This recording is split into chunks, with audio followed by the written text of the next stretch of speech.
Hi, I'm Amy Jones, and today I'm here with artist and creative thinker Melanie Rothschild.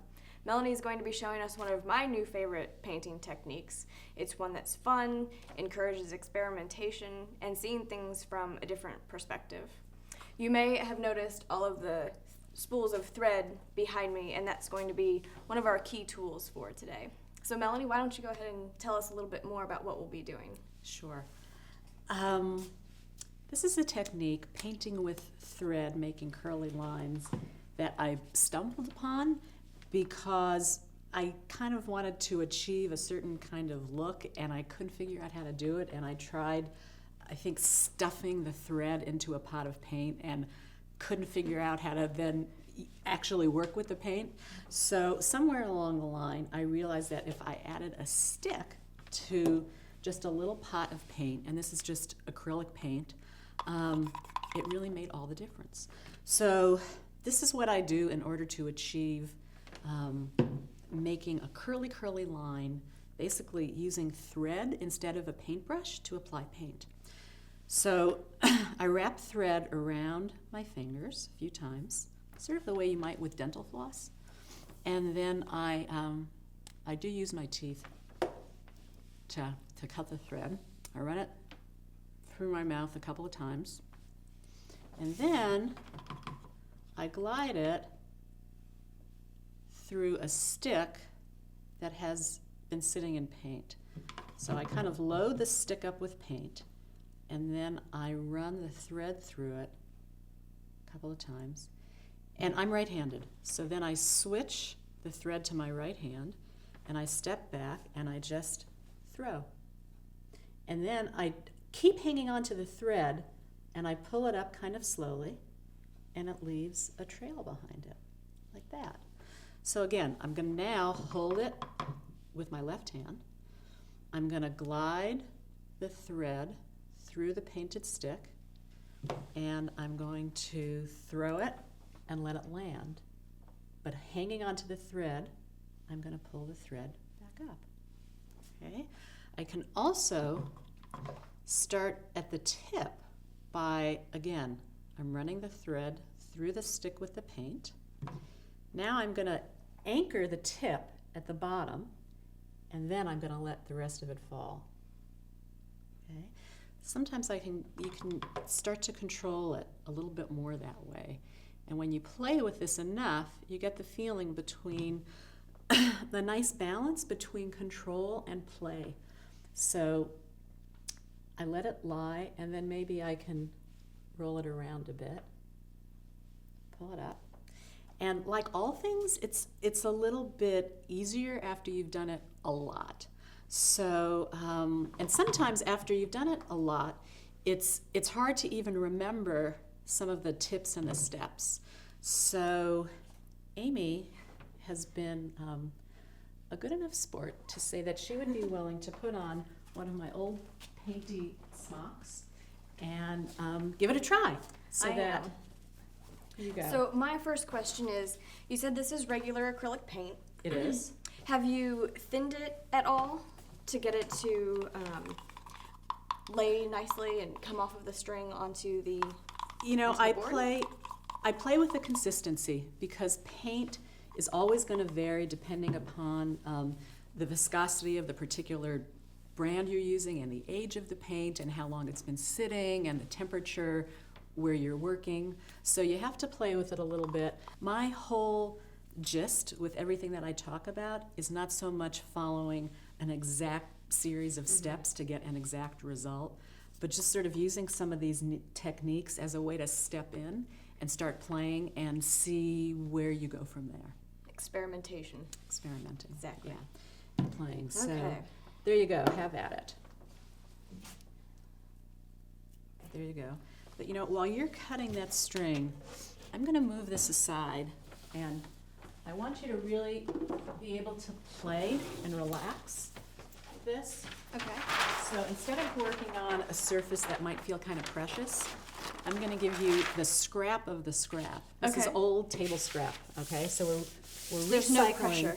There's absolutely no pressure because the intent Super. is to just sort of ruin this and make sure we have to throw it out. But it's Okay. going to be that horrible of a mess.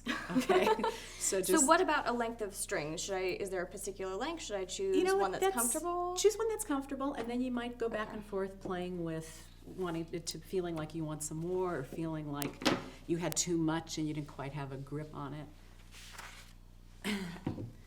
So I like wetting it first through my mouth. Oh, right, okay. Yeah, I find that your mouth is a great tool. It's always there, and it's always got like just the right amount of moisture ready there for you. And does that help the paint maybe stick? Well, because To this? yeah, then the thread isn't completely dry. It's a bit more supple, and I think it just takes the paint sort of nicely that way. Okay, is that about enough? Yeah, that can be enough if you want to start with that, or if you feel like you want to load it more. So I'm going to switch to my other hand, and then There you go. Now just pull up. Lovely. easy. Lovely. You're a master. Try a few more.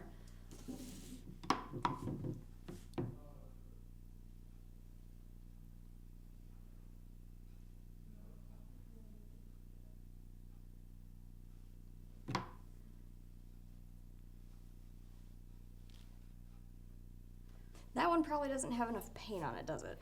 Not quite. You know, the term enough is sort of a relative term. I mean, it maybe had less paint than this one, but it made sort of a light, delicate kind of line, and that's something else that you might want to play with and try. So I'd encourage you, do a few more, maybe really load the paint kind of heavily, kind of couple, see how that works. Oh, getting ready to drip. All right. Guess that's a good That's okay. That's why we for have the practice Yeah. canvas. Yeah. Okay, I'm going to try to anchor it the way you did. Okay. So I'm going to pick a spot. There That you go. one was cool. That's a wonderful I shape. like that one. Yeah, yeah. I think that's a Nice. really appealing shape. Let me, why don't you try, here, I'll trade you. Why don't you try Okay. taking a super long one, Okay. okay? You could probably continue to work with a piece of thread when it's already got the paint on it for several minutes, maybe a good 10 minutes. Okay. After a certain point, it starts to get a little bit dry, and you'll feel it. It just won't quite react as well. And that's the nice thing about working with thread, is that these spools have lots and lots and lots of Yeah. yards on them, so you can Well, go for a and long time. You got these at, what, a thrift store or something? Something where you could- I did, because I was get really them in taken with the colors, but I think it's nice to use a decent quality thread. It's a basic thread. It's not like a carpet thread or anything like that. Okay. It's an all-purpose kind of thread. So you might have to play a little bit, trying a couple of different threads. Some of them will take the paint and hold the paint differently than others. And there's not like one right one to use and all the others are no good. It just sort of depends on what's feeling comfortable to you, what you Okay. like working with. I forgot to lick this thread, so we'll All right. see what happens. There you go. Still pretty cool. There you go. Let me just try, just for the fun of it, turning it a little bit. Ultimately, these are lines that I use. Sometimes I love the look of just a single line, of just how the air and the flight of the thread and paint appears when it lands on the surface. And sometimes I've used them, just many, many, many, probably hundreds of these lines all together. Sometimes I use the same color paint as background, so it creates like a texture. Yeah. And sometimes I do it so it creates a contrast. It's just a fun way to interact with paint. Yeah, I can see how it sort of leaves a raised area, so if you built it up enough, Mm-hmm. that could create a really interesting texture. Mm-hmm. Here you go. Okay, let's try this one more time.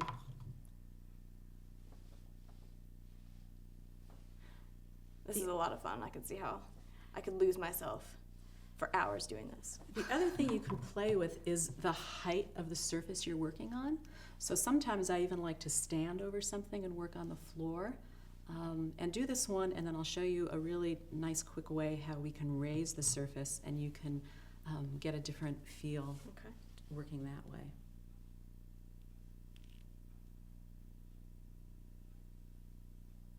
Yeah, and it Nice. creates these Yeah, that's wonderful an interesting moments.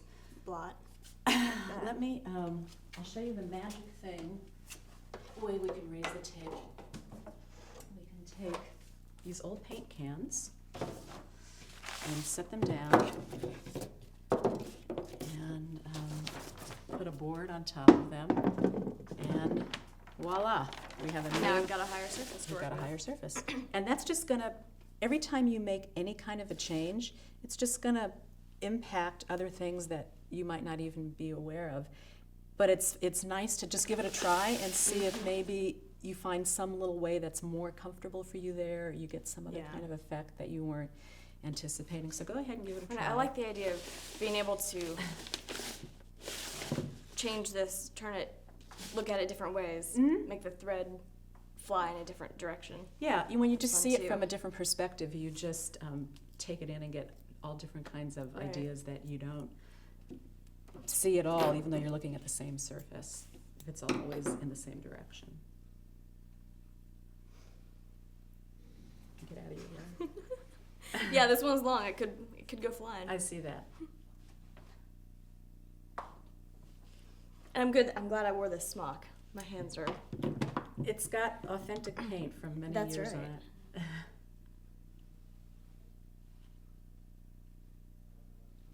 Oh, this one's really long.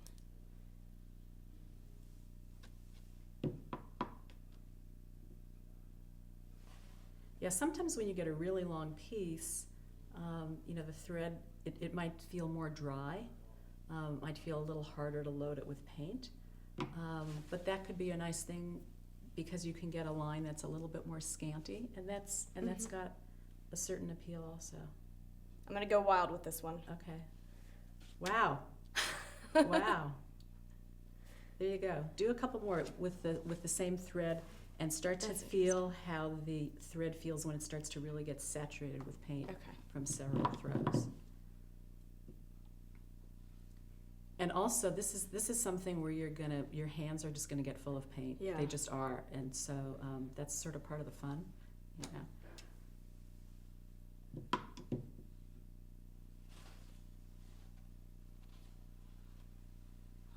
Yeah, this one's really gloppy. Yeah.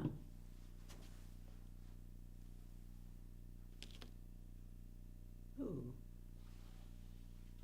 That's neat. I like that build up right there. Yeah, That's a lot of fun. yeah. All those buildups are kind of the nice little surprises that you get, and Mhm. things that you can't possibly anticipate or plan that sort of present themselves, and then you know you get to. They're like constant presents that keep coming to Mhm. you to see which ones you want to unwrap and go further with. All right, so why don't you do one more, and then Okay. I'll show you a couple other little tips and things I've stumbled on in the time I've been working with this. All right.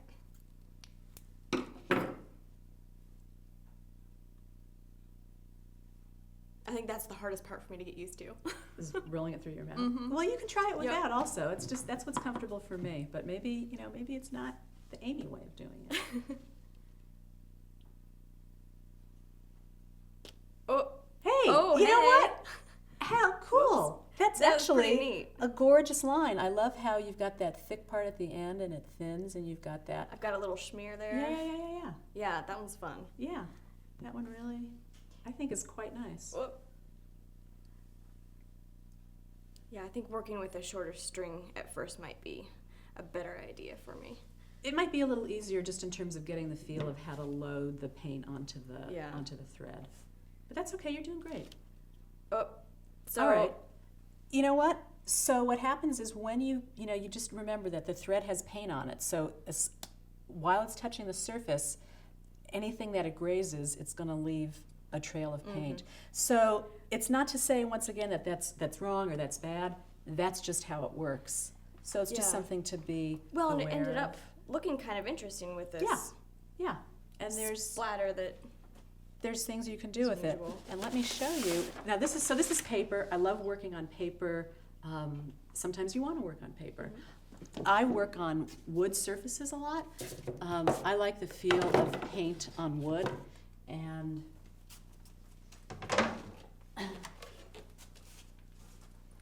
another reason I like to work on wood is that I find it's forgiving, and there's a give and take. So if I make a line if I throw a line, and I'm going to get serious now, I'm going to put my glasses on. All right. If I throw a line and I want to alter it in some way, what is a surface that I can push back on? And I'll show you what I mean by that. Whoops, see there, I got a blob too. Sometimes those blobs can be quite nice, particularly, in concert with the nice thin lines. So if I pick this up, and if there's a spot I don't like, I can come in now. You can't really reuse the thread once it's been sitting in the air, so Okay. that's just going to be trash.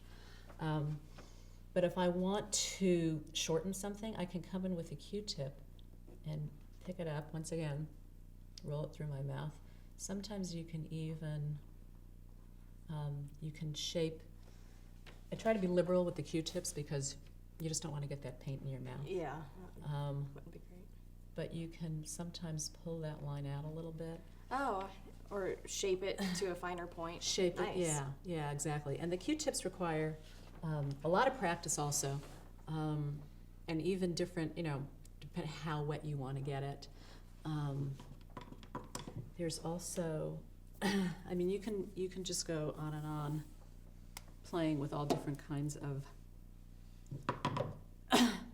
It's all different kinds of things you can do. This is just a way of getting paint onto a surface. And once that paint is on the surface, there's just umpteen ways you can play with it. There's a nice letter in that one. What letter were you looking at? It was a nice L. Oh. I'm sure there'll be a lot of letters that you can find. And in a minute, we'll talk about finding shapes. Okay.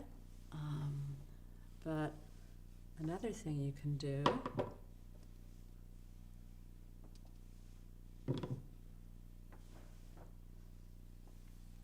we can lay down an area of this, and then in a minute we can go back and pull some of it away. I'll show you what I mean.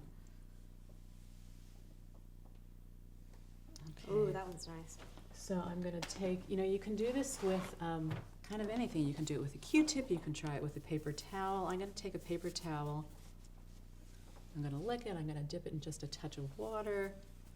I'm going to just sort of play with it till it feels right, and then I'm going to just rub away a little section of it here.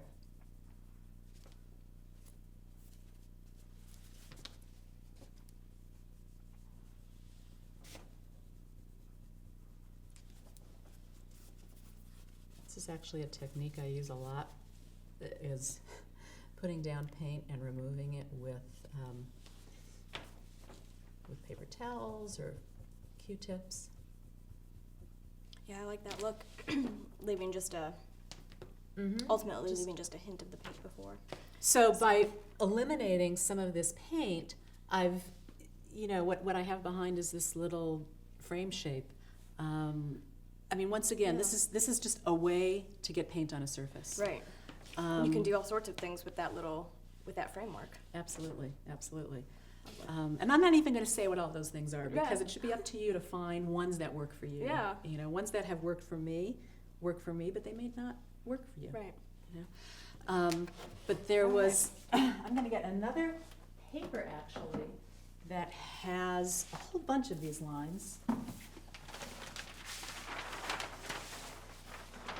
And I'm just going to kind of use it as an excuse. I think you know how to do the lines now. You're quite Got it. adept with that. I'll have lots of fun playing with that later. But this is a sheet that we practiced on in another session. And I want to bring it back because I'm going to give you one of these. Okay. Because it would probably be, it could be wrapping paper. But it also could be considered trash, like, okay, there's really nothing I want to do with this. It's on craft paper. I don't really have a use for it. But I want to just use it for a minute to talk about looking at things and how you look at things and the perspective that you bring to looking. So I have this mat. It's just a basic little mat. And I'm going to use it to just sort of scan around on this sheet and find a moment that just in some way I respond to. And so I'm looking for a piece that I might want to cut away, that I just feel, like right there. I feel like that. Like I just really enjoy that shape. And I can play with it by adjusting it a little bit and seeing if I want to add some pieces. If I, to me that's a very satisfying moment that happens right in there. And with a lot of work, it's often easy to think, oh, forget it, this is no good, there's nothing here.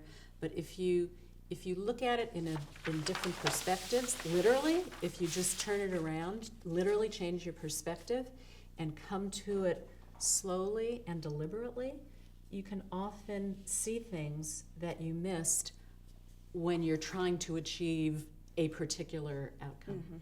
So, Or when you're looking at what looks to be a huge array of these crazy lines, it's hard to notice that there's this one little interesting bit. it's a way to kind of savor the moment, and I think there's a lot of savoring to be done in things that might appear to be chaotic. Yeah. And so that's a message for art, and that's a message for a lot of ways of thinking that are even bigger and outside of that. Absolutely. So if you want to take a minute and scan around and Let's see see what we if can find.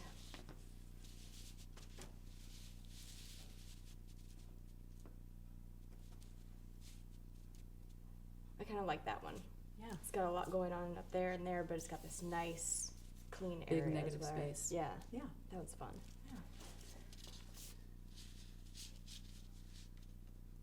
I think there's a lot of nice moments.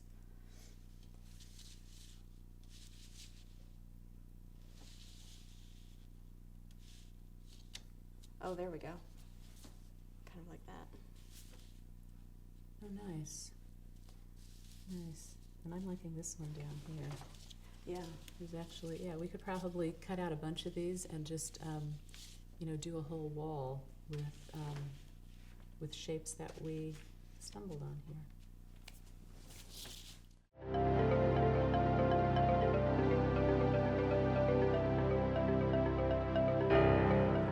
I hope you had as much fun throwing paint and seeing things from a different perspective as we did today.